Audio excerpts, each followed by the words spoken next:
अस्सलाम वालेकुम। क्या हाल चाल है? उम्मीद करते हैं कि आप खैरियत होंगे और हमारी दुआ है कि आप हमेशा खुश रहें, हंसते और मुस्कुराते रहें और इसी तरह हमें अपना प्यार दिखाते रहें। बिल्कुल जी, मेरा नाम मुअज्जम अली। मैं हूं तारिक नूर। मैं मोहम्मद यूसुफ। मैं मोहम्मद यकूब। तो आज हम जिस वीडियो पर रिएक्ट करने जा रहे हैं, वीडियो का टाइटल है Vaibhav Singh explain ongoing Pakistan Iran conflict, it's history, possible consequences. तो देखते हैं भाई वैभव सिंह की वीडियो का लिंक आपको डिस्क्रिप्शन में मिल जाएगा, जरूर विजिट कर लें। कौन और करते हैं 3 1 वीडियो स्टार्ट। हकीकत यह है कि अब्दुल मालिक रेगी को पाकिस्तान ने बेचा ईरान को। तो उन्होंने कहा भाई ठीक है, हमारे पास जैशुल अदल है, पाकिस्तान में हमने पाल रखी है, ये ईरान में जाकर के ये हमले करेंगे। तो ईरान ने बेसिकली ड्रोन से और मिसाइल से हमला किया बलूचिस्तान में इनके हाइडआउट्स के ऊपर, जैशुल अदल के। GF-17 थंडर से हमला किया जो उनका फाइटर जेट है, और स्टैंड ऑफ मिसाइल से हमला किया। ईरान ने अब क्या किया, ईरान ने उठा करके कहा ठीक है, अब अगर आपको ये शौक है तो हम आपका ये शौक पूरा कर देते हैं।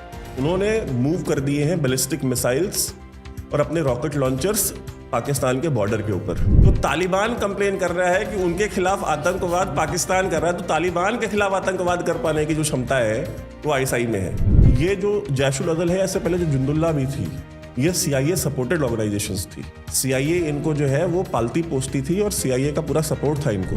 इंडिया की 10 वॉरशिप्स इंडियन नेवी की आज की डेट में रेड सी के अंदर खड़ी हैं। आसिम मुनीर जब अमेरिका गया था तो उसने इसके बारे में भी वहाँ कंप्लेन की थी कि ये बार बार POK कर रहे हैं और आप हमको गारंटी दीजिए कि इंडिया इस समय कोई भी मिस एडवेंचर नहीं करेगा हमारे साथ। और पेशावर के किले में पठानों को नाक में नथ पहना करके और पैरों में घुंघरू बांध करके और सलवार पहना करके डांस कराया था। ईरान अगर डिसाइड करता है कि हमें भारत से लड़ना है तो ठीक है, उनका भी शौक पूरा कर देंगे। जय हिंद दोस्तों, आप देख रहे हैं DO न्यूज़। अगर वीडियो पसंद आए तो वीडियो को लाइक कीजिए, चैनल को सब्सक्राइब कीजिए और बेल आइकन दबाना बिल्कुल मत भूलिएगा। और अगर हमें सपोर्ट करना चाहते हैं तो details pin comment description box और स्क्रीन पर भी फ्लैश करेंगी।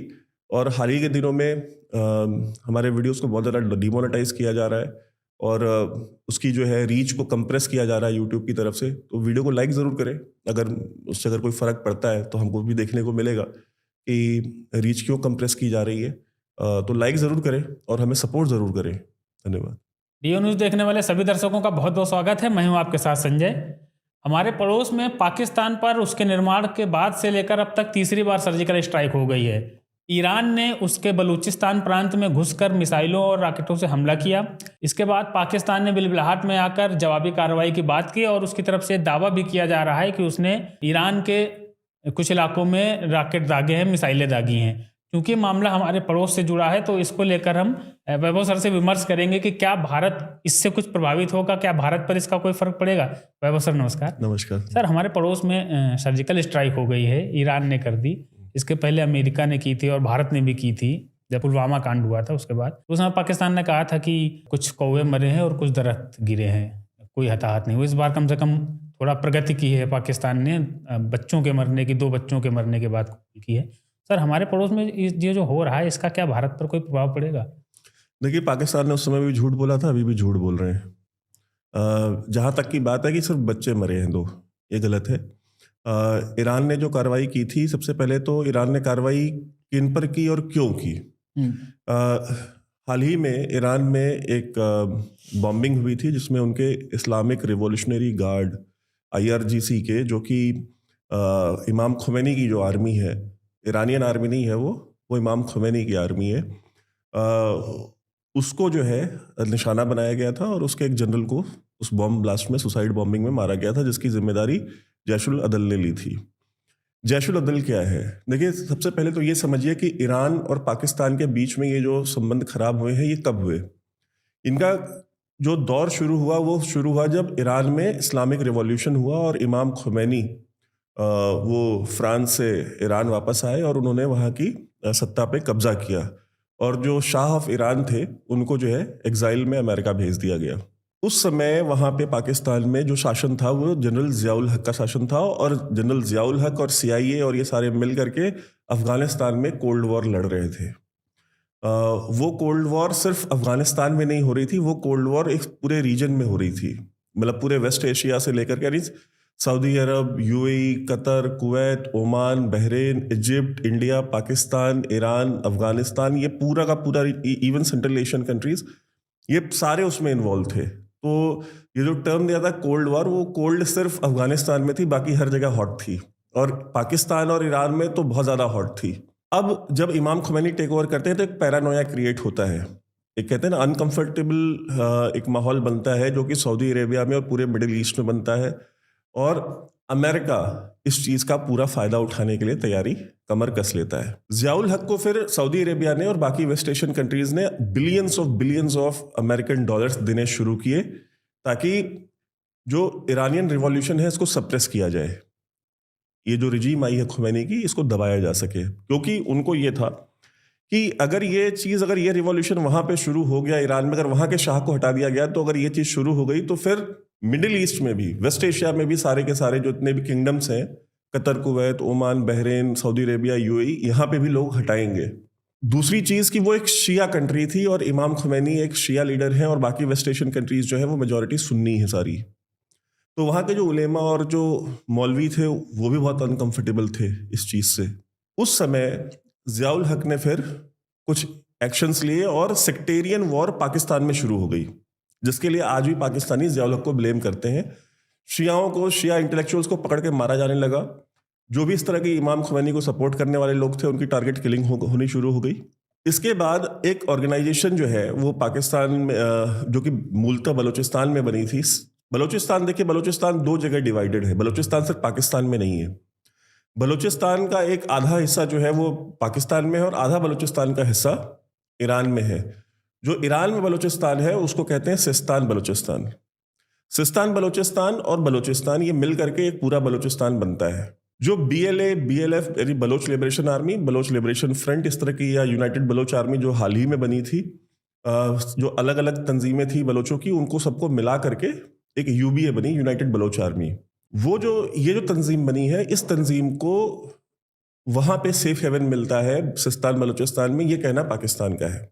ईरान का ये कहना है कि जो हमारे यहाँ जो ऑर्गेनाइजेशंस टेररिज्म करती हैं सिस्तान बलूचिस्तान में, उन ऑर्गेनाइजेशंस को सपोर्ट मिलता है पाकिस्तान में। और पाकिस्तान में वो कौन सी ऑर्गेनाइजेशंस हैं? पाकिस्तान में है, पहले थी जुंदुल्ला जो सबसे बड़ी ऑर्गेनाइजेशन थी। अब्दुल मालिक रेगी उसके लीडर हुआ करते थे। He was a very young, बहुत यंग, मेरे ख्याल से शायद 29-30 साल की उम्र में उनको फांसी दे दी गई थी। जुंदुल्ला 2003 से 2011 तक एक्टिव थी। 2010 में अब्दुल मालिक रेगी को जो है फांसी दी गई, उसके बाद वो जुंदुल्ला ख़त्म हो गई। जुंदुल्ला जो है एक सुन्नी जो है ऑर्गेनाइजेशन थे, इसको सुन्नी सलफ़ी ऑर्गेनाइजेशन कहते हैं, लेकिन सलफ़ी उसको इसलिए कहते हैं बिकॉज उसको सऊदी अरेबिया और पाकिस्तान जैसे मुल्क जो है उसको फंड करते थे, इसलिए उसको सलफ़ी बना दिया गया। लेकिन वो कितनी सलफ़ी थी नहीं थी ये डिबेटेबल है। एक चीज़ याद रखिए कि जो बलूचिस्तान पाकिस्तान में है और जो बलूचिस्तान ईरान में है, ये दोनों सुन्नी डोमिनेटेड बलूचिस्तान के हिस्से हैं। ये इनमें शिया डोमिनेंस नहीं है। तो सिस्तान बलूचिस्तान में चूंकि सुन्नी बसते हैं तो उनके साथ भेदभाव किया जाता है ईरान की तरफ से, और उसके खिलाफ लड़ने का काम जुंदुल्ला करती थी। जुंदुल्ला जो है वो कहते हैं उसको, मतलब सोल्जर्स ऑफ गॉड आप कह लीजिए, इसका ट्रांसलेशन अगर आप करें तो। जुंदुल्ला के खिलाफ ईरान कार्रवाइयाँ करता था और अब्दुल मालिक रेगी जो उसके लीडर थे, उनकी अरेस्ट की कहानी बड़ी जो है वो दिलचस्प है। अब्दुल मालिक रेगी को जो वर्जन पब्लिक में ईरान ने दिया और दुनिया भर में जो चलता है, आप विकिपीडिया पे जाएंगे तो आपको मिलेगा कि अब्दुल मालिक रेगी जो है वो UAE से किर्गिस्तान जा रहे थे और उस फ्लाइट के बारे में ईरान को जानकारी मिली और रास्ते में ईरानियन फाइटर जेट्स ने उस प्लेन को बंदर अब्बास एयरपोर्ट पे ईरान पे लैंड कराया और लैंड करा करके उनको अरेस्ट कर लिया। हकीकत क्या है? हकीकत यह है कि अब्दुल मालिक रेगी को पाकिस्तान ने बेचा ईरान को। वो इस्लामाबाद में थे, इस्लामाबाद से उनको प्लेन में बिठाया, उस प्लेन को लैंड करा दिया ले जा करके ईरान में, और अब्दुल मालिक रेगी को हैंड ओवर कर दिया ईरानियंस को, जिसके बाद वहाँ पे कोर्ट में उनका ट्रायल चला और 2010 में उनको फांसी की सज़ा दे दी गई। तो पाकिस्तान ने ये काम क्यों किया था? क्योंकि वॉर ऑन टेरर शुरू हो चुकी थी अफगानिस्तान में। तो पाकिस्तान चाहता था कि उसका जो वेस्टर्न बॉर्डर है, जो ईरान के साथ जो बॉर्डर है, वो बॉर्डर शांत रहे, उसमें कोई एक्टिविटी ना हो। तो उसको शांत करने के लिए इन्होंने वो दे दिया था। और उसके बाद एक ऑर्गेनाइजेशन आती है, क्योंकि जुंदुल्ला तो ख़त्म हो गई उनके मरने के बाद, अब्दुल मालिक रेगी के। उसके बाद एक 2012 में एक ऑर्गेनाइजेशन बनती है जिसका नाम होता है जैशुल अदल। जैशुल अदल इज़ बेसिकली कंटिन्यूएशन ऑफ जुंदुल्ला। तो जैशुल अदल के जो लीडर है उनका नाम है सलाहुद्दीन फारूकी। पाकिस्तानी बलूचिस्तान में बेस्ड है और ये जा करके IRGC के और ईरान के जो है ऊपर ये सुसाइड बॉम्बिंग्स करना, अटैक्स करना, ये रेगुलर बेसिस पे करते रहते हैं। हाल ही में पाकिस्तान के जो आर्मी चीफ हैं वो अमेरिका गए थे और अमेरिका जा करके उन्होंने रिक्वेस्ट की थी अमेरिकन एस्टेब्लिशमेंट से पैसे के लिए कि भाई आप हमें पैसे दें, हमारी इकॉनमी जो है वो इस तरह से है, और इलेक्शंस जो है जो अमेरिका श्योर ना करे कि इलेक्शंस जल्दी हो पाकिस्तान में, और हमारे जो भी इलेक्शंस होंगे उसके ऊपर आप क्वेश्चन मार्क ना उठाएं, और आपके यहाँ पे जो मीडिया है जो कि हो हल्ला करता है इमरान खान के सपोर्ट में, इसको थोड़ा कंट्रोल करें। अमेरिका ने पूछा कि भाई इसके बदले में आप हमको क्या देंगे, तो आप पाकिस्तान आर्मी चीफ ने, आसिम मुनीर ने कहा भाई आप जो बोलें मालिक, क्योंकि माई बाप तो आप हैं, मालिक आप जो बोलेंगे हम वो करने को तैयार हैं। उन्होंने कहा कि इजराइल और फिलिस्तीन हमास की जो वॉर चल रही है उस वॉर में हम धीरे धीरे घुसते चले जा रहे हैं, इनगल्फ होते चले जा रहे हैं। लगभग 2-3 महीने हो गए, 100 दिन से ज़्यादा हो गए, 110 दिन करीब हो गए उस वॉर को, और ये वॉर में हमारा एफर्ट्स बढ़ता जा रहा है। अब तो हुथीज भी इन्वॉल्व हो गए हैं, हिजबुल्ला भी इन्वॉल्व हो गई है, और हुथीज और हिजबुल्ला दोनों कौन है? ईरान के सपोर्टेड ग्रुप्स हैं। हिजबुल्ला जो है वो लेबनान में बेस्ड है और जिसके लीडर जो है हसन नसरल्ला है, और हुथीज जो है वो यमन बेस्ड ऑर्गेनाइजेशन है जो कि ज़ैदी शियाज हैं। हुथीज कौन है और इनके बारे में हम एक अलग से एपिसोड करेंगे, बहुत दिलचस्प होगा, उनकी भी स्टोरी बहुत दिलचस्प है। वो यमन में, क्योंकि वो भी एक माइनॉरिटी ग्रुप था यमन में, तो वो ज़ैदी शियाज हैं।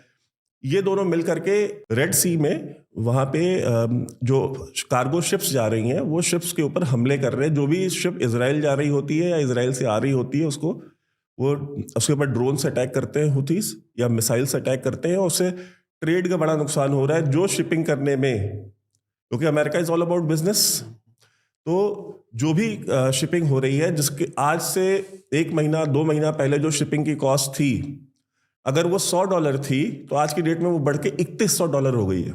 यानी 31 गुना राइज हो गया है फीस में, शिपिंग करने में। ये क्यों हुआ है? ये इसलिए हुआ है क्योंकि हुथीज हमला कर रहे हैं, तो जो कार्गो कंपनियां हैं उन्होंने अपना चार्जेस बढ़ा दिए हैं, बिकॉज बहुत प्रोबेबिलिटी है कि भाई उनके शिप को टारगेट किया जा सकता है। इसके ऊपर जो है आप कंट्रोल कीजिए, और इसके लिए तो उन्होंने कहा भाई ठीक है, हमारे पास जैशुल अदल है, पाकिस्तान में हमने पाल रखी है, ये ईरान में जाकर के ये हमले करेंगे। तो उन्होंने फिर, जैसा मैंने आपको बताया कि वहाँ पे सुसाइड बॉम्बिंग हुई और उसमें IRGC के एक जनरल की मौत हुई। ये जो मौत हुई है इसका बदला ईरान ने लेना था, तो ईरान ने बेसिकली ड्रोन से और मिसाइल से हमला किया बलूचिस्तान में, इनके हाइडआउट्स के ऊपर, जैशुल अदल के, उनके लोग मारे गए। और इसका डिक्लेरेशन पाकिस्तान ने ओन नहीं किया इसका डिक्लेरेशन ईरान के अपने स्टेट मीडिया ने खबर डाली 16 तारीख को, और 16 तारीख की रात 10 बजे कि भाई हमने हमला किया बलूचिस्तान के अंदर घुस करके, और ये जो है हमने जैशुल अदल के टारगेट पे हिट किया, और ये लोग हैं जो कैजुअलिटी में मारे गए हैं। इसके जवाबी कार्रवाई में पाकिस्तान ने कहा कि ठीक है हम भी कार्रवाई करेंगे। तो जो बलोच लिबरेशन आर्मी और बलोच लिबरेशन फ्रंट, जो कि पाकिस्तान की स्टेट के खिलाफ बलूचिस्तान में आज़ादी की जंग लड़ रहे हैं, उनके हाइडआउट्स पे अटैक करने की इन्होंने बात की कि हमने सिस्तान बलूचिस्तान में इनके हाइडआउट्स पे 100 किलोमीटर अंदर हमला किया है, JF-17 थंडर से हमला किया जो इनका फाइटर जेट है, और स्टैंड ऑफ मिसाइल से हमला किया, यानी कि हमने एयर जो पेरिफेरी है ईरान की, हमने उसको क्रॉस नहीं किया था हमारे प्लेन्स ने। स्टैंड ऑफ वेपन्स, यानी हम पाकिस्तान की सीमा के अंदर रहते हुए हमने मिसाइल्स JF-17 से लॉन्च किए, एयर टू ग्राउंड मिसाइल, और उन्होंने जा करके वहाँ पे हमला किया है, जिसमें कि ये BLA और BLF के लोग मारे गए हैं। अब वहाँ से जो पिक्चर्स आई हैं सिस्तान बलूचिस्तान से, उसमें मरे हैं बच्चे। उसकी फोटोग्राफ जो है वो वहाँ ईरान से पब्लिश की गई कि वहाँ पे बच्चे मारे गए हैं, और महिलाएं मारी गई हैं, और बूढ़ी महिलाएं मारी गई हैं, और उन बच्चों की, जिंदा बच्चों की, और फिर उन्हीं बच्चों की मरी हुई फोटो उस मिसाइल अटैक में जो हुई थी वो ईरान से रिलीज हुई। ईरान ने अब क्या किया, ईरान ने उठा करके कहा ठीक है, अब अगर आपको ये शौक है तो हम आपका ये शौक पूरा कर देते हैं। उन्होंने मूव कर दिए हैं बैलिस्टिक मिसाइल्स और अपने रॉकेट लॉन्चर्स पाकिस्तान के बॉर्डर के ऊपर। देखिए, ईरान वो कंट्री है जो आज की डेट में अमेरिका से भी लड़ रही है, इजराइल से भी लड़ रही है, सऊदी अरेबिया से भी लड़ रही है, वो सबसे लड़ रही है, और ये ईरान इराक वॉर लड़ चुके हैं। ईरान एक ऐसी कंट्री है जो कैजुअलिटीज से नहीं डरती। ईरान इराक वॉर में 10 लाख लोगों की मौत हुई थी, आपको पता है? 10 लाख सिविलियंस मरे थे उसमें। ईरान ने हार तब भी नहीं मानी थी। मैं कोई ईरान की तारीफ नहीं कर रहा हूं, बट मैं उस स्टेट का माइंडसेट बता रहा हूं कि वो ऐसा स्टेट है, बिकॉज उनको ये पता है कि अगर ये सक्सेसफुल हो जाते हैं, अगर ये सक्सेसफुल हो जाते हैं तो खुमैनी की रिजीम चली जाएगी, जो कि नॉन नेगोशिएबल है ईरान में। IRGC जो है वो कभी भी खुमैनी की रिजीम को जाने नहीं देगी। तो ये पूरी सूरत हाल है जो अभी तक वहाँ पे हुआ है। अब देखें, ईरान के पास एक बहुत बड़ा पावर है, बहुत बड़ा लेवरेज है। वो लेवरेज क्या है कि पाकिस्तान की लगभग 20% आबादी शिया है, और वो जो शिया आबादी है वो पाकिस्तान के प्राइम मिनिस्टर, आर्मी चीफ और इनको किसी को नहीं मानती कुछ। उनका जो लीडर है वो इमाम खुमैनी है। दुनिया में शियाओं की जो लीडरशिप है वो इमाम खुमैनी के पास है।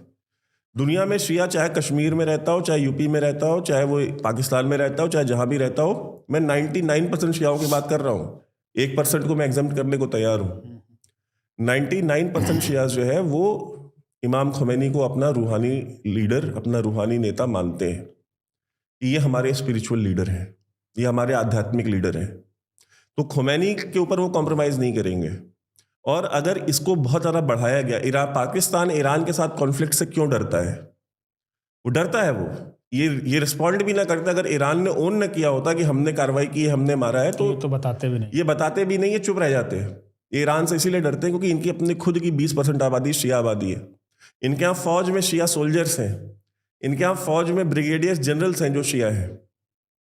तो ये जो सारे के सारे ये जो उनकी अपनी कॉम्प्लिकेशंस है सोसाइटी की, और ये वो लोग हैं, और बहुत सारे शिया ग्रुप्स हैं पाकिस्तान में ऐसे जो कि एक बार खुमैनी की एक आवाज़ पे लब्बैक कहने को तैयार हैं। वो पाकिस्तानी स्टेट से भी लड़ जाएंगे, वो उनके खिलाफ भी जिहाद कर लेंगे। तो ये डर है पाकिस्तान को कि ये सिविल वॉर की सिचुएशन पैदा हो जाएगी। तो उन्होंने अब ये कर दिया है। अब जो अटैक होगा ये कहीं ना कहीं आप देखिएगा सुलह सपाटे में ही जाएंगे बाद में, कि माई बाप माफ़ कर दो, गलती हो गई। क्योंकि सरेंडर करने का तो इतिहास है ना पाकिस्तान आर्मी का। 93,000 पैंटें उतारी थी इन्होंने ईस्ट पाकिस्तान में, बांग्लादेश में, और जीते आज तक कहीं नहीं है। तो ये इनको तो फेस करना पड़ेगा। और देखिए पाकिस्तान के साथ ट्रेजेडी क्या है, इंडिया उनको एक्यूज करता है टेररिज्म का, कि इंडिया के खिलाफ टेररिज्म करते। ईरान एक्यूज करता है कि जैशुल अदल और जुंदुल्ला जैसे ऑर्गेनाइजेशन अपने यहाँ बना के रखते हैं, हमारे खिलाफ कार्रवाई करते हैं। इसके बाद अफगानिस्तान, तालिबान कंप्लेन करता है कि ये आईसिस वालों को पाल रहे हैं अपने यहाँ। और ISI के जो ब्रिगेडियर्स हैं, जो हमने एक अपने वीडियो में बताया भी था, हमने फोटोग्राफ्स भी दिखाई थी, मेरे ख्याल शायद आरिफ आजकिया का वीडियो था जो आरिफ भाई के साथ हमने किया था, उसमें हमने दिखाया था कि वो कौन कौन से ब्रिगेडियर्स हैं और वो कौन कौन से ऑफिसर्स हैं ISI के जो आईसिस को ऑपरेट कर रहे हैं पाकिस्तान में बैठ के। तो तालिबान कंप्लेन कर रहा है कि उनके खिलाफ आतंकवाद पाकिस्तान कर रहा है, तो तालिबान के खिलाफ आतंकवाद कर पाने की जो क्षमता है वो ISI में है, क्योंकि एक ही काम आता है उनको, आतंकवाद। और देखिए 2019 में जैशुल अदल की कैपेबिलिटीज बहुत ज़्यादा है। जैशुल अदल ने 2019 में खश जाहिदान एक एरिया है सिस्तान बलूचिस्तान में, वहाँ पे इन्होंने सुसाइड बॉम्बिंग की थी 2019 में जैशुल अदल ने। और जैशुल अदल ने उस सुसाइड बॉम्बिंग में 27 IRGC के सोल्जर्स मारे थे एक बॉम्बिंग में। तो जैशुल अदल की कैपेबिलिटी का पता है उनको। और जैशुल अदल और ईरान को ये है कि भाई वो ऑलरेडी हुथीज के साथ लड़ रहे हैं वहाँ पे रेड सी में, हिजबुल्लाह को सपोर्ट दे रहे हैं पैलेस्टाइन में, सीरियन बॉर्डर, लेबनान के साथ बॉर्डर पे इजराइल के खिलाफ। उसके बाद वो हमास को सपोर्ट कर रहे हैं और हमास के साथ इजराइल के खिलाफ लड़ रहे हैं। वो 3 वॉर्स ऑलरेडी लड़ रहे हैं 3 फ्रंट पे। और पाकिस्तान पे सर्जिकल स्ट्राइक करने से पहले उन्होंने इराक में और शायद सीरिया या लीबिया में वहाँ भी स्ट्राइक की है इन्होंने की। वो इसलिए की थी क्योंकि इजराइल ने जो है वो सीरिया में कुछ टारगेट्स के ऊपर रॉकेट से हमला किया था, एयर टू ग्राउंड बॉम्बिंग की थी, जिसमें कि कुछ सीरियस की कैजुअलिटीज हुई थी, जिसका बदला लेने के लिए फिर ईरान ने वहाँ पे किया था। ईरान जो है वो इस वॉर को प्रोलॉन्ग करना इनके फेवर में है ईरान के। अब इसमें देखिए पाकिस्तान की बचत क्या है। इस समय पाकिस्तान क्या कर रहा है, इस समय पाकिस्तान चाइना के हाथ पांव पकड़ रहा है कि आप इंटरवीन करें और आप इसमें बीच बचाव करें। लेकिन ईरान भी तो चाइना की एग्जैक्टली इसीलिए तो नहीं, देखिए 2 डिफरेंस है। ईरान जो है एक लिमिट तक चाइना की चीज़ों को, चाइना की जो कहते हैं ना कि उनकी जो असिस्टेंस है उसके लिए वो चाइना के लिए कुछ करने को जाता है कि एक लिमिट तक जाता है। उतना सबसर्वेंट नहीं है, उतना गुलाम नहीं है जितना पाकिस्तान है। पाकिस्तान ने तो अपनी पूरी इकोनॉमी मॉर्गेज कर रखी है ना, पाकिस्तान तो लगभग 30-40 बिलियन डॉलर के कर्जे में है ईरान के, चाइना के। ईरान ने तो इन्वेस्टमेंट कराई है अपने यहाँ, दोनों में फर्क है। कर्ज भी लिया है लेकिन वो 90% जो उसका एस्पेक्ट है वो इन्वेस्टमेंट का है। और जो ये सीपेक है, चाइना पाकिस्तान इकोनॉमिक कॉरिडोर, ये ईरान के लिए डेंजरस है। आपको क्या लगता है ये बीएलए और बीएलएफ वाले बिना ईरान की मर्जी के वहां रहते हैं सिस्तान बलूचिस्तान में?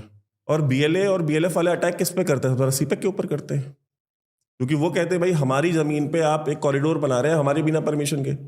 आप सुई से गैस निकाल के ले जाते हैं पंजाब में, लाहौर में और रावलपिंडी और सियालकोट में, आप हमसे पूछते नहीं हैं। आप हमारे यहाँ से सोना निकालते हैं, गोल्ड डिग करते हैं वो।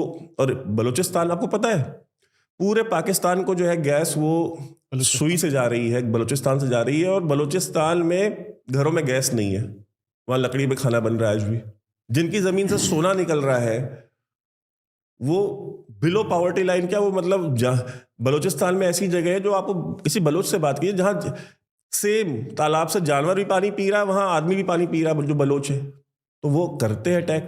तो ये जो सीपेक है, और सीपेक जो बंदर अब्बास पोर्ट है ईरान का, उसके लिए जो है वो डेंजरस है कि अगर सारा ट्रैफिक और सारा जो अगर ये सी रूट अगर बन जाता है और ये फिर यहाँ से सेंट्रल एशिया और चाइना और सब जगह चीज़ें जाने लगती है BRI के थ्रू, तो फिर हमारा क्या बनेगा? तो ईरान बहुत स्मार्ट है, ईरान की जो डिप्लोमेसी है वो बहुत स्मार्ट है, क्योंकि उनके जो ज़्यादातर जो ब्यूरोक्रेट्स हैं, जो डिप्लोमेट्स हैं, वो शाह ऑफ ईरान के टाइम के हैं। और शाह ऑफ ईरान के टाइम की जो ब्यूरोक्रेसी थी और जो डिप्लोमेसी थी वो बेसिकली अमेरिका और यूके ट्रेंड थी, तो उनको डिप्लोमेसी करना बहुत अच्छी तरीके से आता है। एक ये खबर उड़ाई जा रही है कि पाकिस्तान ने ईरान के साथ अपने डिप्लोमेटिक रिलेशंस तोड़ दिए हैं। डिप्लोमेटिक रिलेशंस नहीं तोड़े हैं, ये गलत न्यूज़ चल रही है। हकीकत क्या है कि जो एम्बेसडर थे पाकिस्तान में ईरान के, वो ईरान गए हुए थे और उनको बस ये बोल दिया है कि आप अभी वापस मत आए। चार्ल्स डी अफेयर जो है वो, चार्ल्स डी अफेयर जो है वहाँ पे ईरानियन एम्बेसी के, वो आज भी हैं वहाँ पे, जो DCM होते हैं, डिप्टी चीफ ऑफ मिशन, वो है। उनको बुला करके फॉरेन ऑफिस ने अपना प्रोटेस्ट दर्ज कराया था जब हमला हुआ था पाकिस्तान में। अब इसमें इसका बनेगा क्या? इसका बनेगा वही जो मैंने कहा कि चाइना को बुलाएंगे, हाथ पांव जोड़ेंगे। चाइना ने अपील की है दोनों देश शांति से काम लें। हाँ, तो वो चाइना को इन्वॉल्व करने की कोशिश करेंगे कि किसी तरीके से चाइना आकर के बीच बचाव कर दे। और जैशुल अदल का जो चीफ है सलाहुद्दीन फारूकी, ये तो आज भी पाकिस्तान में है ना। और हाँ, मुझे कोई आश्चर्य नहीं होगा कि अगर इसको उठा करके अगर चीज़ें अगर एस्केलेट करती है, तो जिस तरह से अब्दुल मालिक रेगी को उठा करके दे दिया था, उठा के बेच दें, इसको भी उठा करके बेच दें, मुझे कोई सरप्राइज नहीं होगा। लेकिन इस समय नहीं करेंगे, क्योंकि इस समय वो अमेरिका में वादा करके आए हैं। अमेरिका के साथ वादा खिलाफी नहीं कर सकते। और ये जो जैशुल अदल है, ऐसे पहले जो जुंदुल्ला भी थी, ये CIA सपोर्टेड ऑर्गेनाइजेशंस थी। CIA इनको जो है वो पालती पोसती थी और CIA का पूरा सपोर्ट था इनको। अब इनको वो यूज करेंगे ईरान को मैसेज देने के लिए कि आप हाथ हल्का रखिए, ट्रेड को होने दीजिए रेड सी में, आप यहाँ पे हुथीस को कंट्रोल करिए, आप ये सब करिए। लेकिन वो ईरान इस समय करेगा नहीं। ईरान तो लड़ने पे आमादा है सबसे। ईरान ग्राउंड गेन कर रहा है वेस्ट एशिया में। वो इस समय पीछे नहीं जाएगा। पीछे वो जाता है जो हार रहा होता है। जो हार रहा होता है वो नेगोशिएशंस की बात करता है। जो एग्रेशन है सर ईरान का इस समय, क्या वर्ल्ड वॉर 3 की ओर जा सकते हैं? वर्ल्ड वॉर 3 की ओर तो नहीं जा सकते, क्योंकि वर्ल्ड वॉर 3 दुनिया अफोर्ड ही नहीं कर सकती, to be very honest. Ukraine में हमला हुआ, रशिया ने आधा यूक्रेन कब्जा कर लिया है, कौन सा वर्ल्ड वॉर 3 हो गई? अमेरिका ने सब कुछ, अमेरिका जो है यूक्रेनियंस को मिसाइल भी दे रहा है, अमेरिका यूक्रेनियंस को सब कुछ दे रहा है, लेकिन खुद तो नहीं लड़ रहा जाके। क्यों नहीं लड़ रहा? क्योंकि अगर अमेरिका इन्वॉल्व होगा तो फिर वो न्यूक्लियर थ्रेट क्रिएट होगा। और अमेरिका में इलेक्शन ईयर है, डोनाल्ड ट्रंप रिपब्लिकन कैंडिडेसी जीत चुके हैं। रिपब्लिकन पार्टी के कैंडिडेट वो होंगे, उनको विवेक रामास्वामी और जो मेजोरिटी ऑफ द कैंडिडेट जो खड़े थे उन्होंने सपोर्ट भी दे दिया है अपना, कि हम उनको सपोर्ट देते हैं। इलेक्शन ईयर में किसी भी वॉर में घुसना ये अमेरिका अफोर्ड नहीं कर सकता है। और ईरान एक ऐसी कंट्री है जहाँ पे आप लैंड इन्वेजन नहीं कर सकते। इराक में जैसा आपने किया या अफगानिस्तान में किया, वो लैंड इन्वेजन ईरान में पॉसिबल नहीं है, क्योंकि ईरान का एक तो शेयर साइज बहुत बड़ा है और ईरान की जो जियोग्राफिकल जो उसकी बनावट है वो इस तरीके की है, उसका जो साइज है वो नहीं कर पाएंगे। और IRGC की जो कैपेबिलिटीज़ हैं, आप देखिए ना, उन्होंने एक तरीके से पिछले 30 साल में लेबनान डायरेक्टली अपने कब्जे में कर लिया है। इराक मतलब एक तरीके से इराक में आज ईरान ही इराक चला रहा है। इराक के ऊपर कब्जा मेजॉरिटी ज़मीन पे ईरान का है। वही वहाँ पे लॉ एंड ऑर्डर भी देखते हैं, वही वहाँ पे सारे काम देखते हैं। कोर्ट्स भी जो लगती हैं वो ईरानियन ऑफिशियल्स लगाते हैं, या जो शिया हैं इराकी वो लगाते हैं। तो सारा का सारा काम जो है वो ईरान के कब्जे में है। सीरिया, ऑलरेडी सीरिया में वो अमेरिका को हरा चुके हैं। अमेरिका और अलाइड फोर्सेस को सीरिया में हरा चुके हैं। सीरिया आज की डेट में डायरेक्टली उनके कब्जे में है।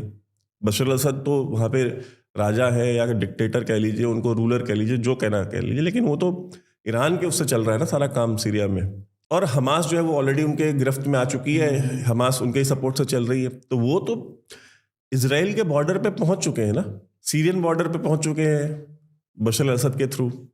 लेबनान के बॉर्डर पे जो इजराइल का बॉर्डर है वहाँ पहुंच चुके हैं।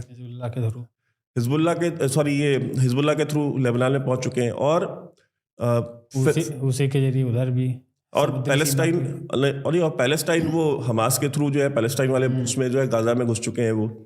उसके बाद जो हुसीज हैं, हुसीज के थ्रू वो साउथ से आ रहे हैं, मतलब वो पानी पे ऊपर भी वो अटैक कर रहे हैं। तो वो तो ग्राउंड गेन किया है उन्होंने। ये कॉन्फिडेंस कहाँ से आया है कि भाई वो कहाँ से हार रहे? अगर आप ऑन पेपर देखे हम आप बैठ करके बड़ा वो तो करें, इजराइल को हम भी सपोर्ट करते हैं, सब कुछ है, लेकिन हम अमेरिका को सपोर्ट नहीं करते। अमेरिका एक दोगला देश है।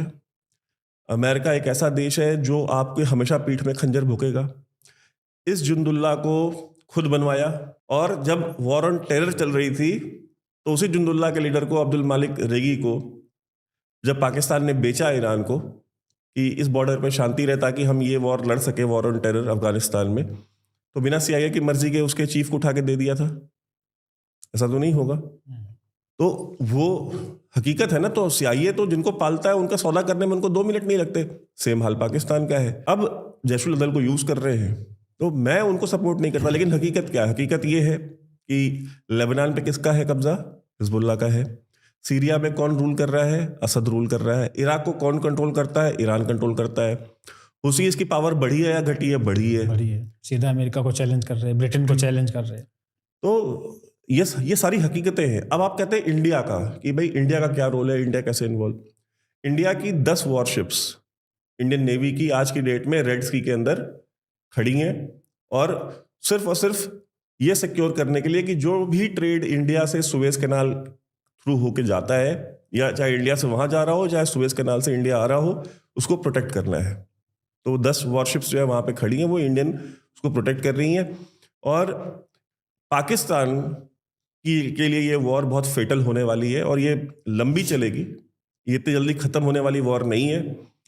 अगर चाइना ने बीच बचाव नहीं किया, अगर चाइना ईरान को कन्विंस नहीं कर पाया, तो पाकिस्तान अफोर्ड नहीं कर सकता उनके साथ लड़ाई। क्योंकि आप ये भी याद रखिए कि तालिबान ने अपनी पीस ट्रीटी ऑलरेडी ईरान के साथ कर रखी थी। एक चीज़ याद रखिएगा कि 2016 में मुल्ला अख्तर मंसूर जो तालिबान के सेकंड चीफ थे, उनको ड्रोन स्ट्राइक में अमेरिका ने मारा।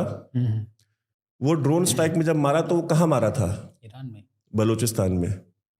और बलूचिस्तान में वो क्या कर रहे थे मुल्ला अख्तर मंसूर? वो ईरान से बलूचिस्तान आ रहे थे। इसलिए उसको, मुल्ला अख्तर मंसूर को, ड्रोन स्ट्राइक में अमेरिका ने मारा था। तो बलूचिस्तान क्या करने गए थे? Taliban had already made a peace deal with Iranian regime. Taliban के रिश्ते ईरान से खराब नहीं है। तालिबान ने चेंज किया है खुद को। ये मुल्ला अख्तर मंसूर के टाइम पे ये काम हो गया था। तो आज की डेट में पाकिस्तान को 3 तरफ से ठुकाई हो रही है। एग्जैक्टली यही पूछने वाले थे। तालिबान भी ठोक रहा है नॉर्थ से, इधर से इंडिया ठोक रहा है, और वेस्ट बॉर्डर से ईरान ठोक रहा है। मंदिर का घंटा बना दिया है, कोई भी बजा जा रहा है। और ये चलता रहेगा सिलसिला इनको घंटे की तरह बजाने का। सर, इतना कमजोर पड़ोसी होना भारत के हित में होगा? नहीं, भारत के हित में तो पाकिस्तान जितना ज्यादा कमजोर होगा उतना भारत के हित में है। और ये उनको कमजोर जो है वो खुद उन्होंने बनाया ना भाई। आप आईसिस को सपोर्ट कर रहे हैं तालिबान के खिलाफ। पहले आपने तालिबान को सपोर्ट किया अमेरिका के खिलाफ। जब तालिबान आ गए, तालिबान आपकी बात नहीं सुन रहे, तो उनको कंट्रोल करने के लिए आपने आईसिस को सपोर्ट शुरू कर दिया, जिसको ISKP कहते हैं, इस्लामिक स्टेट खुरासान प्रोविंस। तो आपने उनको सपोर्ट करना शुरू कर दिया। फिर आप इधर से अमेरिका से डॉलर पकड़ने के लिए आपने यहाँ से जो है कि जैशुल अदल को सपोर्ट करना शुरू कर दिया। जैशुल अदल से बॉम्बिंग्स करानी शुरू कर दी। तो ये पैसा लेने के लिए तो कुछ भी कर सकते हैं।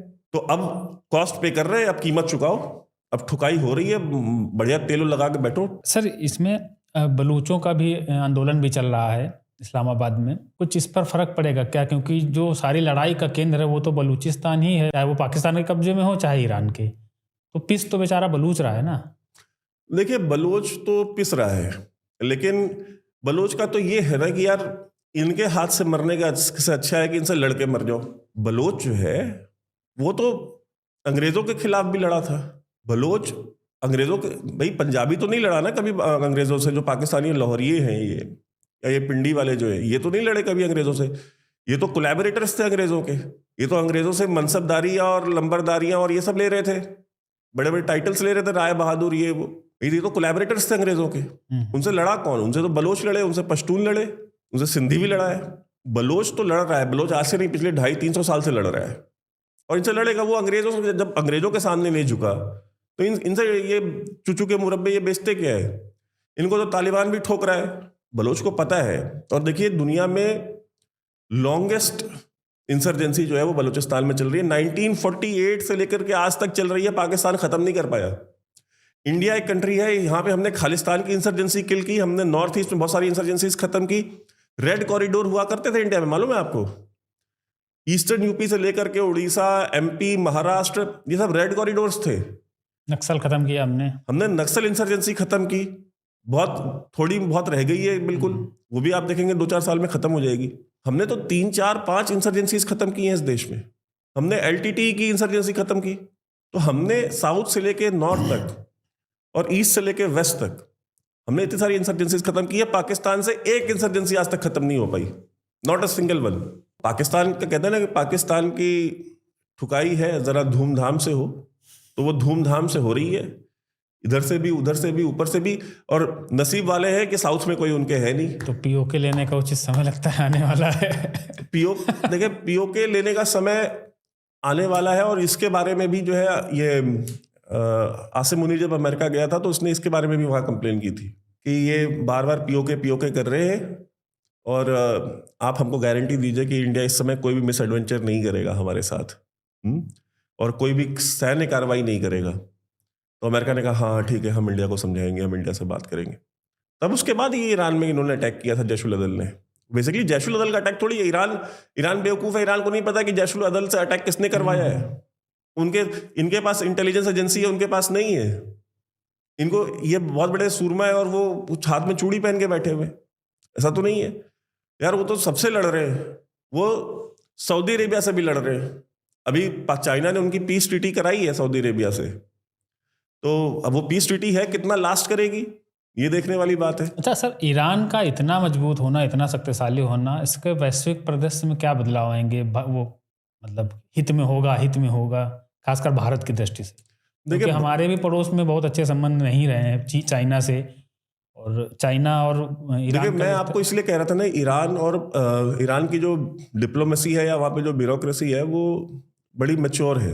वो एक लिमिट तक जो है ना, वो चाइना के, मैंने कहा कि पाकिस्तान और ईरान में अंतर ये है कि पाकिस्तान कहता है कि मुझे तुम मछली मार के बना के प्लेट में रख के दो तब हम खाएंगे, तो कहता खिला भी दो, ठीक है, और अपने हाथ से खिला भी दो। ईरान क्या करता है? ईरान कहता है कि भाई साहब आप मुझे मछली बना के खिलाओ मत, मुझे मछली मारना सिखा दो, लोकेशन बता दो कहाँ है मछली मिलेगी कहाँ और मारी कैसे जाएगी। ये अंतर है दोनों में। और ईरान की डिपेंडेंस है। आप ये देखिए, वो अपने से 8000 किलोमीटर दूर अमेरिका से लड़ रहा है। उनको चीन से लड़ना, वो चीन से भी लड़ लेंगे, वो सबसे लड़ सकते हैं। और इकलौता शिया कंट्री था ये ईरान। अब तो लेबनान भी हो गई, अब तो इराक भी हो गया। तो इन्होंने शिया कंट्रीज क्रिएट कर ली हैं पिछले 25-30 साल में, अपना कंट्रोल स्थापित कर दिया है। और यमन में भी देख लीजिए, आपको पता है यमन में सऊदी अरब ने पिछले 5-6 साल में कितने एयर रेड्स किए, कितने बम गिराए हैं, पता है आपको? सऊदी अरब ने हूथीज के खिलाफ यमन में 10,000 बम गिराए हैं। 10,000 बम, एक बम $1 मिलियन, $2 मिलियन, $3 मिलियन ऐसे आते हैं। 10,000 से ज्यादा उन्होंने बम्स गिराए हैं। हूथीज को आज तक उसके बाद भी नहीं कंट्रोल कर सके। वो आज पहले से ज्यादा ताकतवर है, उनका सपोर्ट बेस पहले से ज्यादा बढ़ा है यमन के अंदर। आप पेपर पे देखिए चीजें, बाकी सारी बातें ठीक हैं, मैं और आप बैठ के बात करें, हम किसी की तारीफ करें, वो सारी चीजें अलग है। रियलिटी ये है कि हमने, और ये जितनी भी इंसर्जेंसीज हैं, देखिए इंडिया के साथ आप लोगों को कंपेयर जब करते हैं ना, इंडिया बड़ा डिफरेंट कंट्री है। इंडिया जो है, इंडिया की आर्म्ड फोर्सेस बड़ी डिफरेंट है। इंडिया कहीं भी दूसरे के देश में जाकर के लड़ाइयाँ नहीं लड़ता, और दूसरों की लड़ाइयाँ तो बिल्कुल नहीं लड़ता। नहीं, गए थे ना वो हम श्रीलंका में लड़ने। नहीं, तो श्रीलंका में हम लड़ने गए थे तो श्रीलंका हमारे बॉर्डर पे था, ठीक है। वहां पे पाकिस्तान आर्मी पहले पहुंच चुकी थी श्रीलंकन गवर्नमेंट की रिक्वेस्ट पे। वहां पे CIA ऑलरेडी ऑपरेट कर रही थी। इंडिया के हित में था कि पाकिस्तान की सेना जो है वो उसके सदर्न बॉर्डर में जो इकलौता पड़ोसी है, वहां पे आके पाकिस्तान की आर्मी लड़ाई लड़ रही है, और CIA वाले वहां पे अपना कब्जा करके बैठे हुए हैं, और इंडिया यहाँ पे बैठ के देखता रहे। इंडिया को जाना वहां मजबूरी थी, तो इंडिया गया। और इंडिया गया तो आप जब वहां पहुंचेंगे तब तो आपको मालूम चलेगा ना पाकिस्तान वाले यहाँ क्या कर रहे हैं, CIA वाले यहाँ क्या कर रहे हैं। और LTT की कहानी जो है वो बड़ी डिफरेंट है, उसके ऊपर हमको एक पूरा वीडियो करना पड़ेगा कि उसको कांग्रेस ने ही कैसे बनाया LTT को, और फिर बाद में वो कैसे भारत के गले की हड्डी बनी, और फिर कैसे जो है उसको साफ किया गया। तो वो एक अलग स्टोरी है, वो उसके लिए पूरा एक अलग एपिसोड चाहिए होगा हमको। तो भारत कहीं, डोनाल्ड ट्रंप ने जब वहां से फोर्सेस विड्रॉ करनी थी अफगानिस्तान से, डोनाल्ड ट्रंप ने क्या नहीं ऑफर किया इंडिया को, आपको अंदाजा नहीं है। जो प्राइम मिनिस्टर के बारे में ये बकवास करते हैं लोग बैठ के, इनको पता ही नहीं कुछ।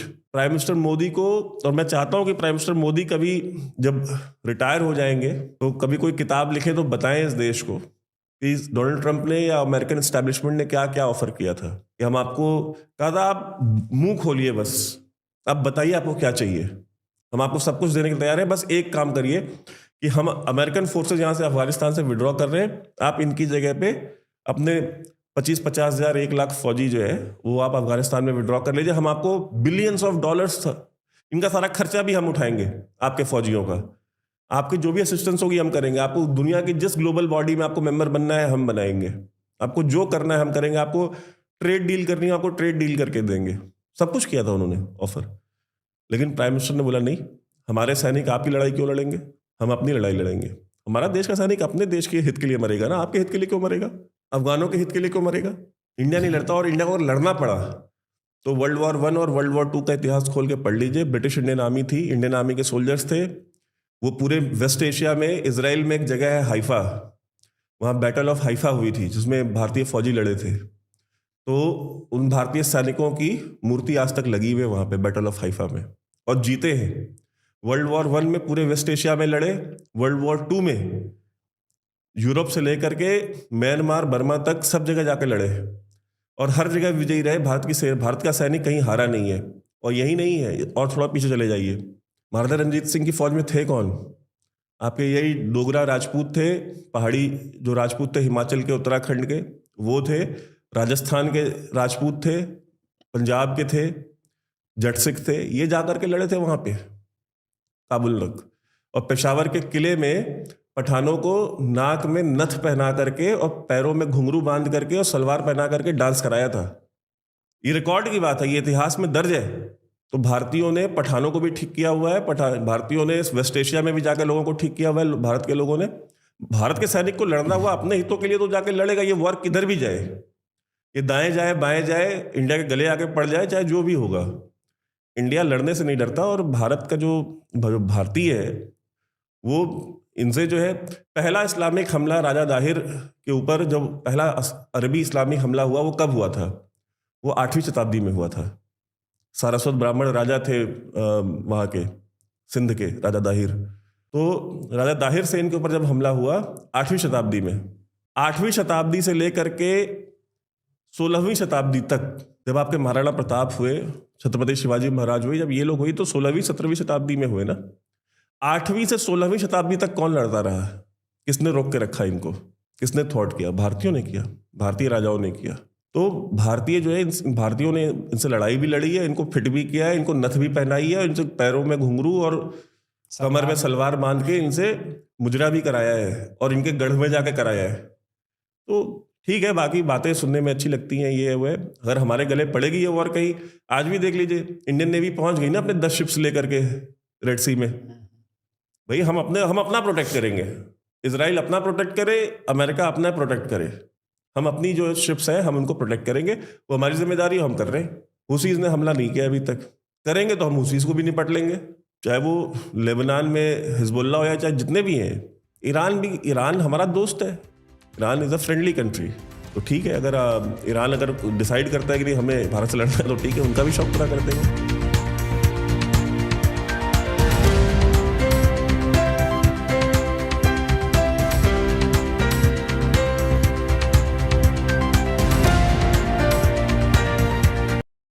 चलें जी, वीडियो ख़त्म हो गई है भाई साहब। वैभव सिंह ने तो काफ़ी पुरानी हिस्ट्री छेड़ी है भाई आज। देखा जाए तो भाई साहब शुरुआत से ही ब्रिटिश के दौर से ईरान पे काफ़ी जो है वो जुल्म ढाए गए भाई उनके ऊपर। साफ ज़ाहिर के यहाँ पर ज़ेरे ज़मीन मदनियात थी, तेल थे, तेल का कुआं था भाई, तेल मतलब था, गैस। ब्रिटिश से भी पहले रशिया ने तोड़ा था इनको।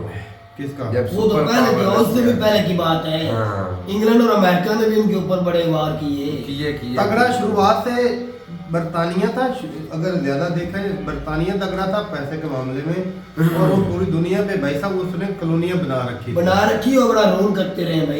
ईरान को तोड़ने में, यहाँ से मदनियात ले जाने में रशिया का भी बहुत रशिया भाई साहब तीन तो लूटते थे, ये बरतानिया हो गया, अमेरिका हो गया और ये रशिया हो गया। बिल्कुल, ये तीनों लूटते आज रशिया से खा रहे हैं, आज ईरान सारी से वो खा रहे हैं इसको, तेल निकाल रहे थे। बरतानिया की कंपनी निकालती थी, फिर बरतानिया जंगों में फंस गया और आस्ता आस्ता अमेरिका तगड़ा हो गया, उसने फिर ईरान पे दबदबे डाल दिए। तो ये शुरुआत से ही उस वक्त से ही खिलाफत है अमेरिका और ईरान, क्योंकि भाई ईरान से अमेरिका तेल निकालता था और वो उनको कम परसेंटेज देता था।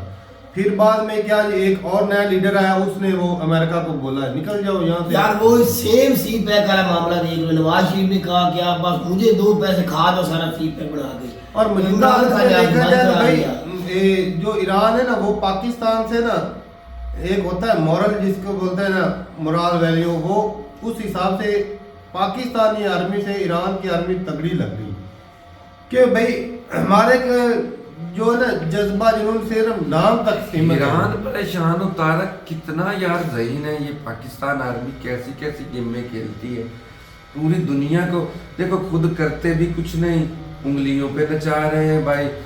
और अंजाम क्या होता है, बेड़ा गर्क अपने ही कंट्री का होता है। तो आर्मी के भी होता कवर बनते हैं, लेकिन आर्मी का अपना नुकसान नहीं, असल में मिला के वो सारे मामला पता क्या, लालच, खुद के लालच की बात। कुछ नहीं, हमारे जो बड़े आर्मी के ऑफिसर हैं वो अपने पर्सनल इंटरेस्ट के लिए लड़ते हैं।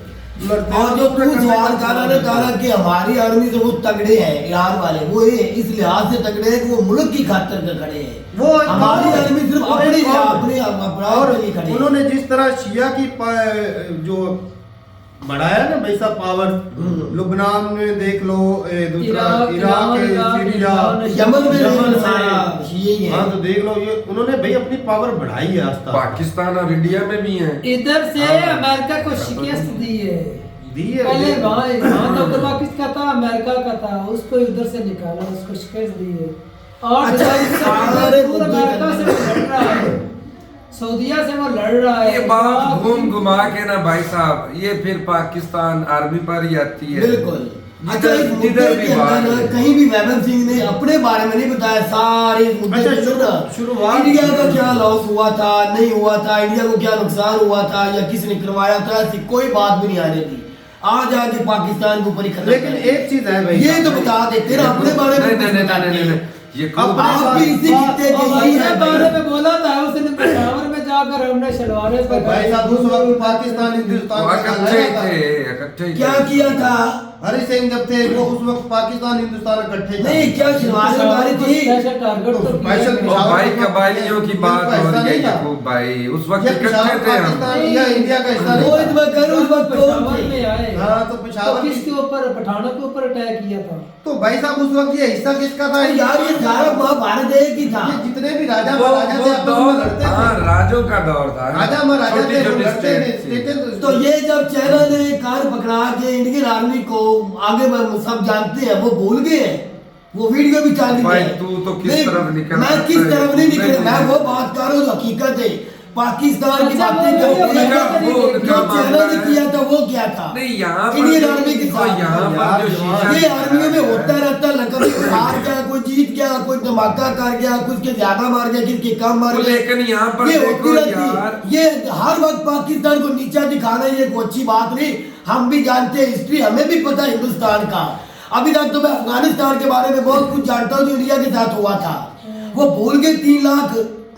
अच्छा ये आज पूरा तो भारत आज में वो सब कुछ भाई, जानते वो हैं। भाई, आज तो बड़ा पाकिस्तान का पैसा कर रहा है। क्यों ना करूं? मेरी जान है पाकिस्तान, बिल्कुल। मेरा ईमान है पाकिस्तान, मेरा इसी- प्यारा पाकिस्तान है। इसी प्लेटफॉर्म पर बैठकर एक आप जिस तरह प्लेटफॉर्म पे पाकिस्तान को बैठ के- बोलते हैं, जिस तरह पाकिस्तान की आर्मी को बोलते हैं और पाक लीडरों को आर्मी। बोलते तो हो। मैं बोलता हूँ। हाँ, तो वो भी देखो, मैं वो उसको खुद ही बोलता बोल रहा हूँ, है। फर्क भी देख, मैं उसको फर्क बोलता हूँ। मैं यही नौजवान को नहीं फर्क है। बोलता, मैं उनको बोलता हूँ जो बाजवा जाते हैं, जो आसम मुनीर जाते हैं, जो जनरल जिया जाते हैं। इस्तेमाल तो मैं वही उनको होते कहता हूँ हैं। जो करवाते हैं बेचारों को, तालिबान शहीद के बाद करवाते पंगा हैं। इनका, उनको इस्तेमाल मैं करते उनके रहे, खिलाफ हूँ। उनको दुश्मन बना मैं दिया। नौजवानों के खिलाफ, आर्मी के खिलाफ नहीं हूँ। ईरानियों को इस्तेमाल तो करते वो रहे, भी उनको किन के दुश्मन इशारों बना पर दिया। चलते हैं? बात वो भी करते इतने हैं। मुलव्वस भाई हैं। साहब, इंडियन है, हमें पाकिस्तान को बहुत सुनाने वाले हाँ, हैं। भाई साहब जितना आपका बड़ा अपने है, गिरबान में विचार कर देखा करें ना, पाकिस्तान के बगैर लगाना लगाना चारों करें। ओर से दुश्मन ही दुश्मन बना लिए हैं, फिर भी भाई साहब की समझ में नहीं बात आ बड़ी रही। समझ है हमें। और जिस तरह एक ईरान थोड़ा सा अपनी बचा बात तो हुआ था। होती वो नहीं। मुनव्वस लड़ रहे थे ना फ्रीडम के लिए, उस वक्त भाई साहब जो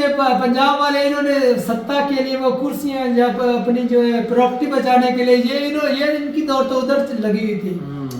जिस इन्होंने तरह कहाँ पर का fighting की जिस है। तरह तेरी सियासत में हो रहा है ना, सेम टू सेम इंडिया की सियासत में वो ही 2 नंबरी, यार, वो उनका अपना मसला है ये। ये हमें ना उनका बताया करे इंडिया की अपना- क्या आपकी करप्शन है, क्या इंडिया में करप्शन नहीं, नहीं। आपकी सियासत में क्या उनकी करप्शन खास नहीं, उनका खास पूरी की है। पूरी स्टेट का बड़ा चोरी नहीं करवाते। तो उन्होंने वो उनकी- क्या है? उनकी किसी से जंग छिड़ी हुई है? नहीं। जंग पाकिस्तान की छिड़ी हुई है। बिल्कुल। तो यार चिंता ये पाकिस्तान ये की बात करो। मुझे क्लियर ये करने दे, छेड़ते क्लियर हैं। करने दे। अमेरिका वो क्या हमें भी करने पता गया है। था? वो हम भी जानते हैं। अच्छा, फिर लेकिन बोल हमारे ना। एस्टैब्लिशमेंट के, मैं फिर कह रहा हूँ, जो सरबराह है ओ वो भाई साहब, लालची है। establishment वो के उनकी सरबराह वजह से आज हमें बातें सुननी नहीं, पड़ी। नहीं, अपने ये आपकी गिरेबान में गलत झांको फहमी ना है। भाई साहब। भाई झांक के कह रहा हूँ, जरूरत क्या पाकिस्तानी है? अवाम का कसूर यार, नहीं पहले भी है। पता इधर है। जमहूरियत है, अगर जमहूरियत होती नहीं, एस्टैब्लिशमेंट की किस क्या कंट्री औकात में- होती किस है? कंट्री में अवाम का कसूर होता है बताएं एक जी। गोरे ने बात बोला था, करते भाई हैं। साहब, बात सुन ले।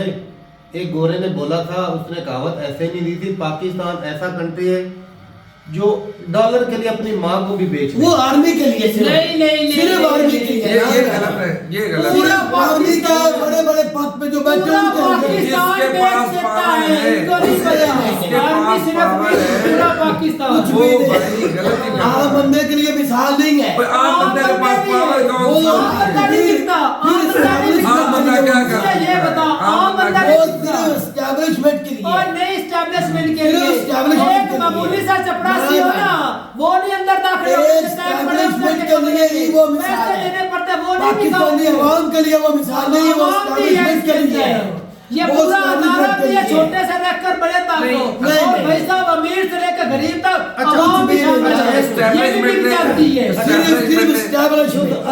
अगर एस्टैब्लिशमेंट आज खड़ी हो जाए सिर्फ बॉर्डर पे भी नौकरी करनी बॉर्डर की, मैं देखूं इकानमी क्यों नहीं बढ़ती, मैं देखता हूं हालात क्यों नहीं ठीक होते, मैं देखूंगा किससे हमारी जंग होगी, किस चीज़ भी नहीं होगी। अच्छा भाई, बात सुन ले। ये पता है क्या भाई, ये इस्लाम कर का चूरन दिया है, लेकिन ये इस्टेब्लिशमेंट ने अमेरिका से डॉलर मिलते हैं भाई, नो डाउट भाई साहब। अमेरिका पावरफुल है, इसके पास पैसा है, वो पूरी दुनिया में खेल खेलता है अपने। ये जो जितने भी ताकतवर कंट्री वो खेल खेलते हैं, लेकिन ये नारा लगाते हैं, उम्मे मुसलमान का झंडा लेकर चलते हैं पाकिस्तान की बात इस्लामी करो भाई। जमहूरियत पाकिस्तान। इस्लामी जमहूरियत लेकिन वो पाकिस्तान सिर्फ में दिखावे का होता है। झंडा लेकर चलते हैं, लेकिन किसी मुस्लिम कंट्री के साथ इनके ताल्लुकात ठीक भी हैं। अब यहाँ पर तो देखो, भाई ठीक कौन नहीं होने देता, ये भी तो मुझे बताओ, वो कौन है जो ठीक नहीं होने देता? फलस्तीन के साथ वो क्या कौन है? है?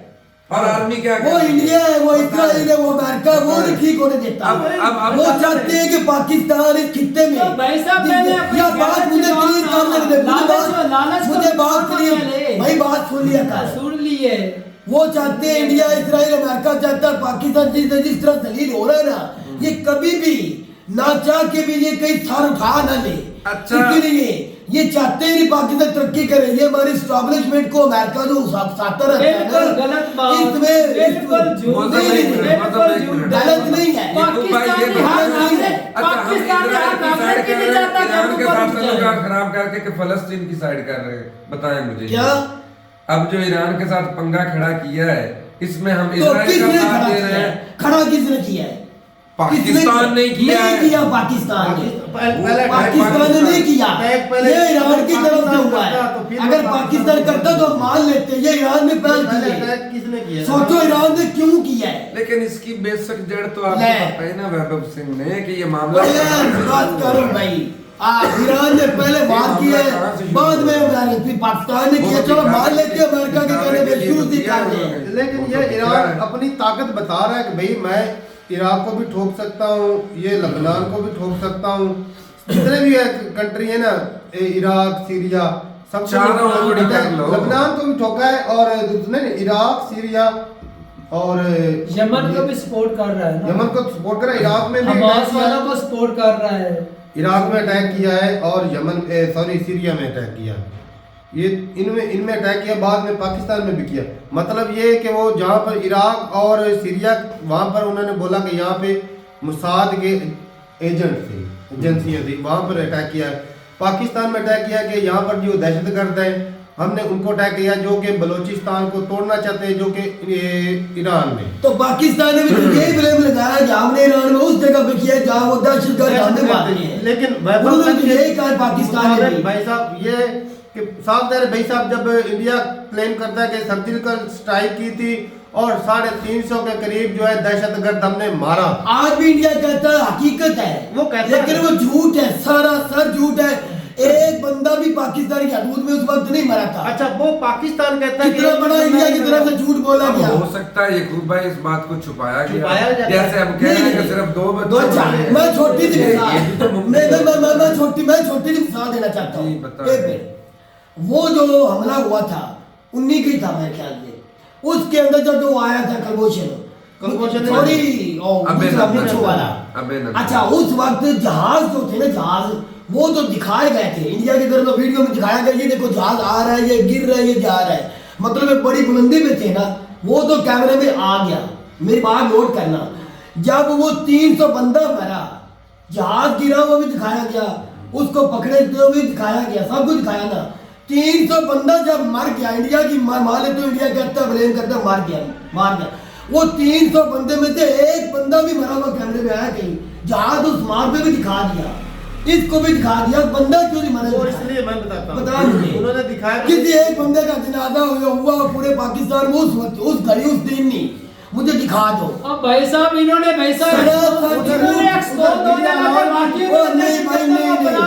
कुछ भी नहीं हुआ, इन्होंने मीडिया अलाउ नहीं किया। मैं कहता हूँ खुदा की कसम सरासर इंडिया ने बड़ा झूठ पर्दा बोला, डाला अपनी आर्मी के ऊपर, झूठ बोला, एक बंदा भी पाकिस्तान किसी के जमात की नहीं आर्मी मरा। के खिलाफ किस तरह का सख्त अल्फाज हमारे, मैं फिर कह रहा हूँ मैं आसन मुनीर, फिर मैं तेरे जैसा डोगरा नहीं हूँ, मैं फिर कह रहा हूँ मैं आसन मुनीर और जनरल बाजवा की तरफ कह रहा हूँ, मेरा इशारा नौजवानों की तरफ कभी भी नहीं था। अच्छा सही है। हाँ, 300 बंदा पूरे हिंदुस्तान को मेरा चैलेंज है, जहाज को आपने दिखा दे गिरते हुए, लड़ते हुए, भागते हुए आसमान पे, एक बंदा भी मुझे मरा हुआ पाकिस्तानी हदूद में उस दिन दिखा दो।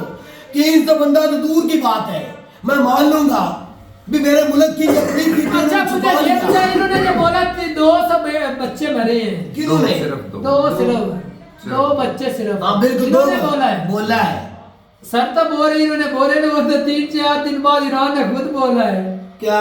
ईरान ने इस बंदे की वो उसके दिन की बात है, उसी दिन बताया है, अरे बताया पाकिस्तान ने उसी वक्त बताया है। सर तो बोल पता नहीं क्यों वो कौन सा सर है, कौन से सर की बात तू कर रहा ईरान से है? नहीं निकल कर आया, उसी दिन बता दिया तो 2 बंदे मरे, 1-2 जख्मी हुए हैं। ईरान की तरफ हमने जवाब दिया तो 9 बंदे मार गए, 1-2 जख्मी हुए हैं। वही तो बात कर रहे थे भाई साहब, अगर तुझे पता होता बात कर कर देता नहीं, तू। मुझे कभी वीडियो देखी भी है आपने, कभी सुना है और क्या बोल रहे अच्छा, हैं? किसने बोला है फिर? किसने मुझे एक न्यूज दिखा दे, पाकिस्तान के मीडिया पर मुझे एक न्यूज दिखा दे, जब ना बता मुझे सब बता अच्छा, दे। भाई साहब ने क्या बोला है मुझे ये उन्होंने बताओ। बोला है कि भाई साहब पाकिस्तान जो बुक क्लेम कर रहा है कि सिर्फ 2 बच्चे मरे, ये झूठ है। ये तो उसने शुरू में बोल दिया, अच्छा, उसमें बाद में जो बोला अच्छा, ना बाद कि में। पाकिस्तान ने भाई साहब न्यूज नहीं दिखाई, भाई ये बाद- ईरान ने बोला हमने अटैक किया है आपके ऊपर, अटैक ये किया। आप लोगों ने नहीं सुना। यार उसी वक्त बता दिया है कोई याद नहीं मुझे ये बता, मीडिया ने उसी वक्त बता दिया। सामने ये नहीं बोला भी पाकिस्तानी न्यूज ने वैसा कोई इस तरह की न्यूज नहीं दिया। ओ यार बाबा जी भी अपनी मर्जी को बोलता रहे। ईरान ने वैसा बोला कि हमने अटैक किया है, ये आप लोगों ने नहीं सुना। ओ मेरा मैं बात कर रहा हूं भाई सुनता वो जो मर्जी करते रहे, जो मर्जी करते रहे। हमारी मीडिया जो बता रही फौरन बताया। तुम्हारी मीडिया झूठी बोल रही है, तुम्हारी वो मीडिया झूठ नहीं बोल सकते, उन्होंने झूठ नहीं बोला। तुम्हारी तीन का मीडिया बंदा ने था, बताई कुछ नहीं है। उनकी मीडिया ने क्या बताया? नहीं उनकी वीडियो क्या बताया? तीन का बंदा मार गया पाकिस्तान में। एक बंदा भी साबित करो। वो कह रहे थे इमरान खान सारी रात मोदी साहब को फोन करता रहा। एक बंदा मुझे कौन साबित कर दे इमरान खान ने फोन मुझे किया इस चीज का जवाब दो भी ये जो बात करते ये हैं। जो भाटा फोड़ा क्या है भी अटैक हुआ है, ये पाकिस्तान न्यूज ने बोला है आपसे? किसका अटैक हुआ है? ईरान का। तो ईरान का फौरी हमारी मीडिया ने बता दिया कि अटैक हुआ है फलानी जगह पे हुआ है, 2 बंदे बच्चे मर गए। ओ छोड़ दे छोड़ दिया तो हमने उसी वक्त बता दिया। ये 2 बच्चों, चलो ईरान ने पहले वीडियो शो किए, लेकिन भाई ये जो 2 बच्चों वाला ये पाकिस्तानी मीडिया पे चला है कि 2 बच्चे हाँ जी। बच्चे जो है ना उनपे वो मरे हैं। ईरान की बात अच्छा बाकी बात ये जो पाकिस्तान ने अटैक किया, पाकिस्तान क्लेम करता है या ईरान का मीडिया क्लेम करता है, पाकिस्तान क्लेम करता है कि उधर हमने 9 बंदे मारे, लेकिन बिल्कुल दहशतगर्द मारे। हाँ बिल्कुल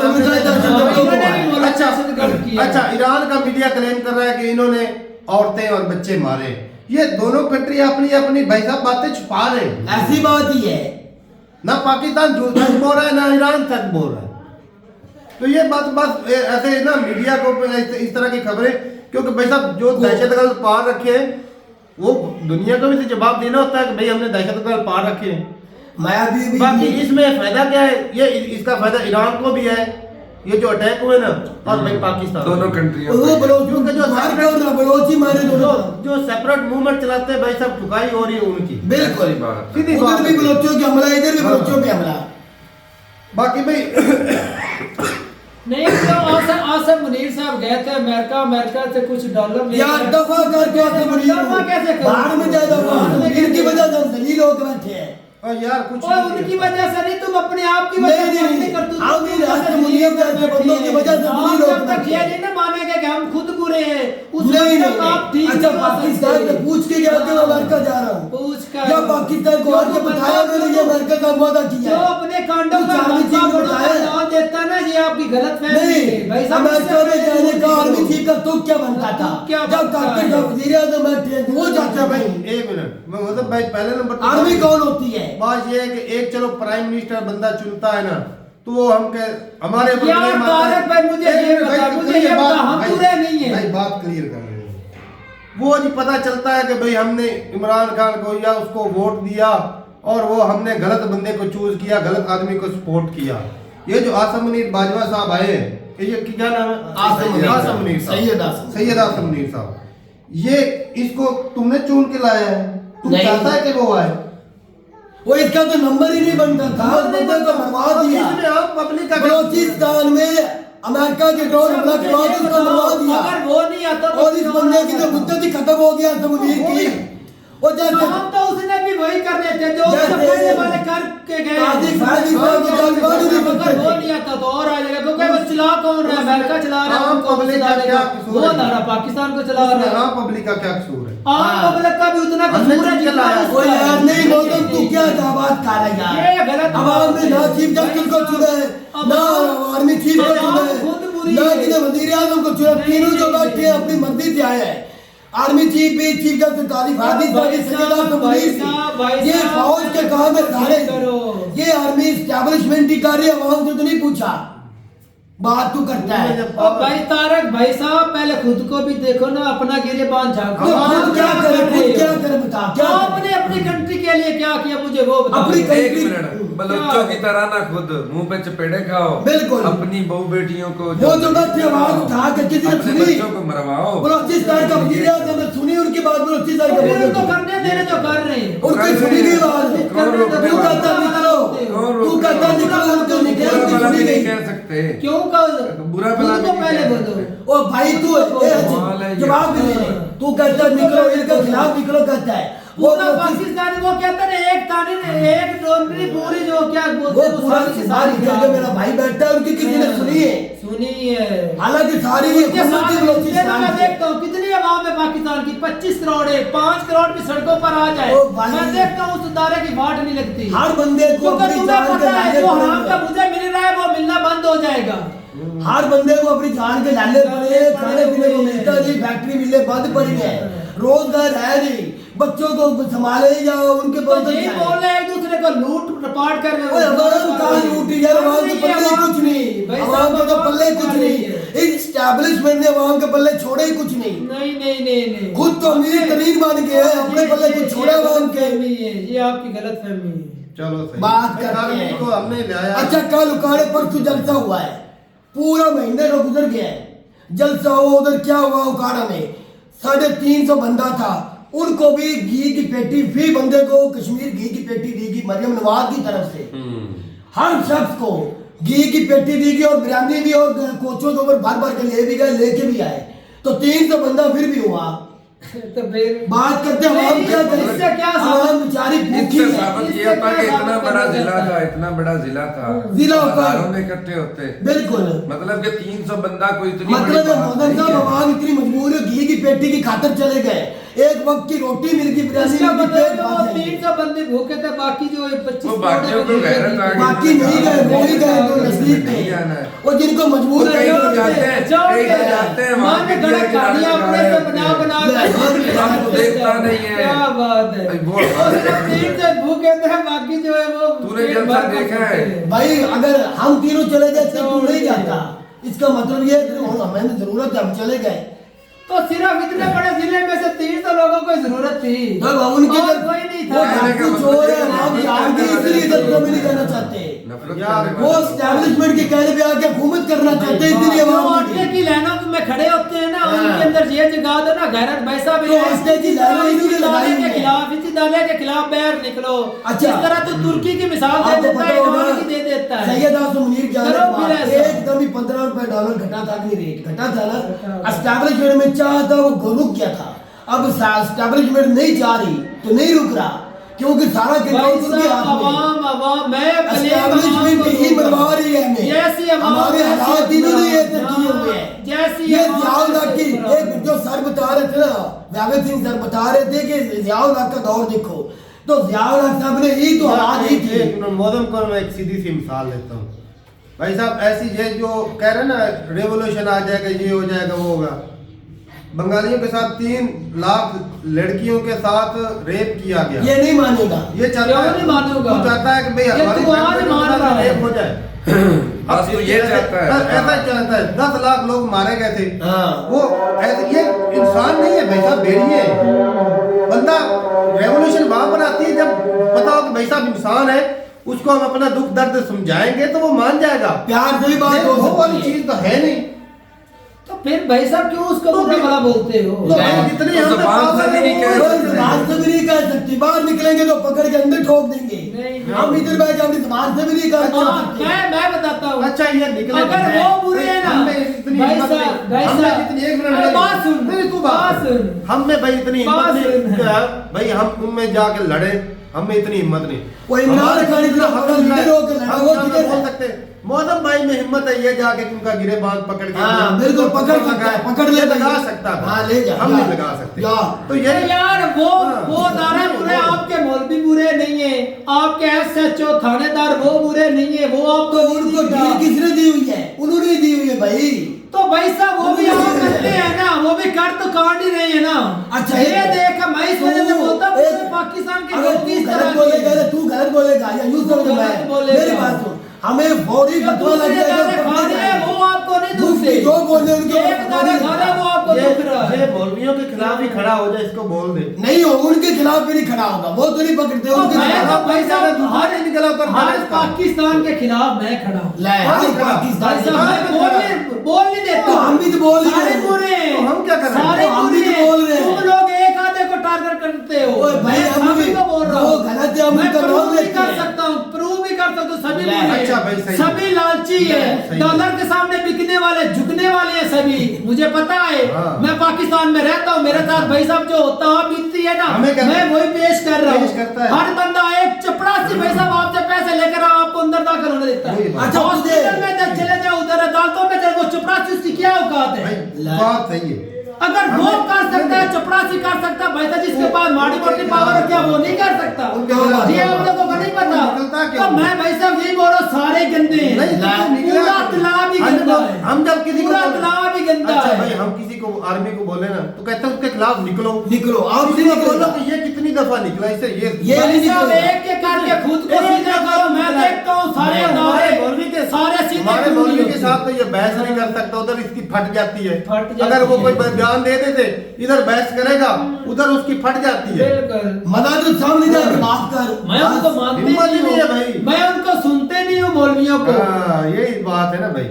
तो मैंने ठीक जाना है। होता है ना, मैंने आइन टाइम पर ही जाना होता है, आइन कभी भी टाइम पे इसको जाओ। बैठ कर सुना। जिसको तू दिल का मानता है उसके पीछे नमाज फिर कैसे दे? कैसे?